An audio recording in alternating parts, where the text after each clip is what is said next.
መጀመሪያ ደረጃ እዚህ ለዚህ ነገር ላበቁን ለቅዱሳን አባቶቻችን ክብር ምስጋና ይድረሳቸው። የተባረከ ህዝብ ነው።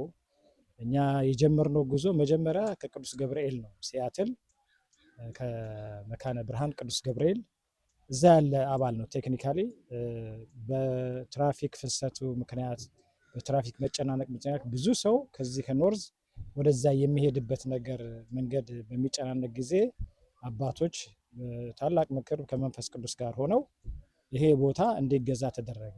አክቹአሊ እኛ የመጀመሪያዎቹ ነን ማለት እንችላለን። የተወሰኑ ወንድሞችም እህቶችም አሉ እና እዚች ቦታ ላይ መተን ተሰብስበን ወሰንን ከመንፈስ ቅዱስ ጋራ ማለት ነው። ከዛ ይቺ ቤተክርስቲያን ተቆረቆረች። መጀመሪያ በኪራይ ነበርን እዚሁ ላይክ ምናልባት 5-6 ማይልስ ነበረ ተከራየን። የግብጾች ኮፕቲክ ቤተክርስቲያን ነበር። ከዛ በኋላ ይሄ ቦታ በሽያጭ ነው ሲባል ተሯሩጠን መተን ሁሉም ያለውን ከፍሎ በጣም ኤክሳይትድ ሆነን እኔ ከዚች 2 ደቂቃ አይሆንም የምኖርበት ቦታ እና ማርያም መታ እንደ ሰው ጎረቤት ሆነች። ደስ አይልም? በጣም ድንቅ ነገር እና ቅዱስ ገብርኤል ነው እዚህ የደረስነው በቅዱስ ገብርኤል ነው እና እነኚህ ቤተክርስቲያኖች የማይነጣጠሉ ናቸው እና ሲጀመር ቤተክርስቲያን አቲ ናት። ቤትም ቦታ ብትቆረቆር አንድ ናት እና በልጅነቴም በቤተክርስቲያን ውስጥ ተተክያለሁ። ደስታ አለኝ። አሁንም በቤተክርስቲያን ውስጥ ነው ያለሁት። አሁን የምንፈልገው አገልግሎቱ እየሰፋ ስለሄደ ልጆች እየተወለዱ ነው። የልጅ ልጆች እያየን ነው እኛም እንዳቅማችን እና ቦታው ጠበበ እንጂ አሁንም የአምልኮቱ ስርዓት በሚገባ ይከናወናል። በጣም ነው ደስ የሚለን። በየቀኑ እጅ ነስተን እንወጣለን፣ እጅ ነስተን ወደ ቤታችን እንገባለን። ያን ያህል ነው የኛ ግንኙነት እና ደስታችን ከዚህ እስከዚህ የሚባል አይደለም። ኤቭሪዴይ ነው የምናገኘው ማለት ነው። ቃላት ያጠረኛል። ምን ብዬ እንደምናገር አላውቅም። ለቤቴ ጎረቤት ሆነች እመቤቴ። ትዝ ያለኝ በልጅነት ያደግኩት ብዙም ማይል አይደለም። ቅድስተ ማርያም አፍንጮ በር ነው የምንኖረው። ቅድስተ ማርያም ቅርቤ ናት። ሁሌ ተለይቼ እዛም መጸለየው ጸሎት እሷ በቃ ቅድስተ ማርያም መታ የአዲስ አበባ እዚህ እንደተተከለች እንባና በቃ እግሬ መርበትበት እንባ ነው። ምንም በቃ ቃል የለውም፣ መግለጫ ቃል የለውም። በጣም ነው ደስ ያለኝ። በጣም በእንባ ነው ያየሁት ቦታው። ደስ ይላል። ለነገሩ ምዕመን ነበረ፣ አገልግሎት ግን በካህናት ደረጃ ውስን ነበረ።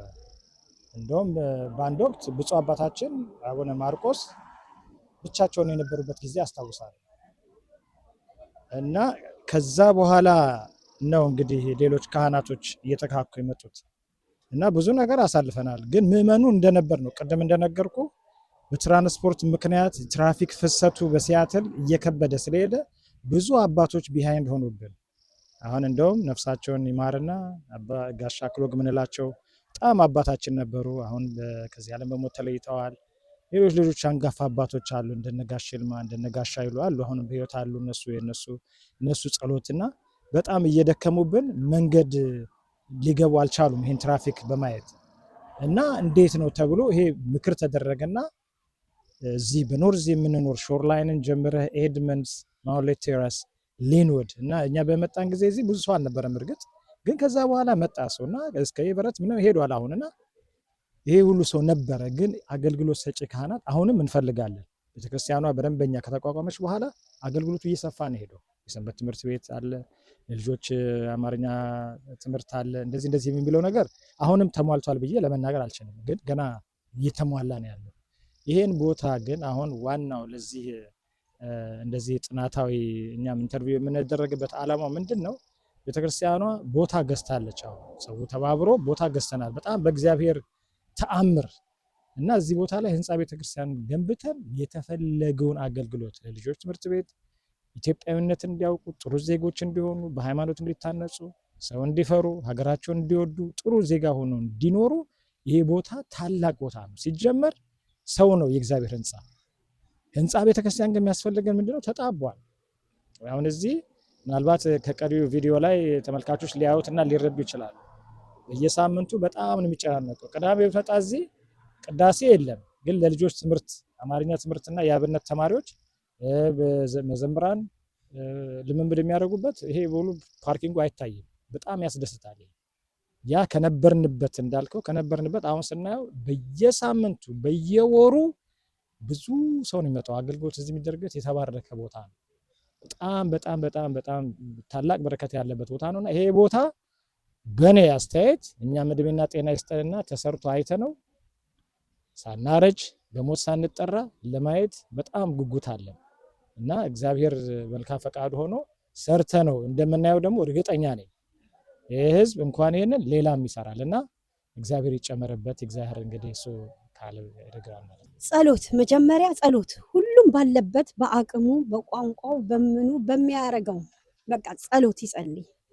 መጀመሪያ ቁልፉ ጸሎት ነው። ሁለተኛ ከቅን ልብ 5 ሳንቲምም ይጠቅማል። ከልጆቻቸውም ሁሉም ያገልግሎቱ ብር ብቻ አይደለም፣ በጸሎትም በብርም ቅን ሆኖ በማገልገልም ምን ተብሎ ይነገራል። ከምንም በላይ ጸሎታቸውን ነው የምንፈልገው። በቅንነት በፍቅር በሰላም እዚህ ላይ ልጨምር። እውነቷን ነው። ጸሎት ቁልፍ ነገር ነው። ጸሎት ቁልፍ ነገር ነው። ግን ሌላ የምጨምረው ነገር ምንድን ነው? ኃላፊነትና ግዴታ የሚባል ነገር አለ። ሁሉ ነገር ሲያምረን ለአገልግሎቱ የሚጠየቀውን ነገር በገንዘብ የሚሆን በጤናም በጸሎትም ይሁን ሁሉ ነገር ቅድመ ተከተል አለው እና አሁን ይሄ ነገር እስካልከፈልን ድረስ ቦታውን ለማግኘት የተደረገው ጥረት በዚሁ ሆኗል። እንግዲህ አሁን ቦታውን ደግሞ የራሳችን አድርገናል። ግንባታው ደግሞ ሌላ ነገር ይጠይቃል እና አገልግሎት በፈለግን ቁጥር የሚፈለግብንን ማድረግ ደግሞ የምዕመኑ ድርሻ። እግዚአብሔር እድሉን ሰጥቷል።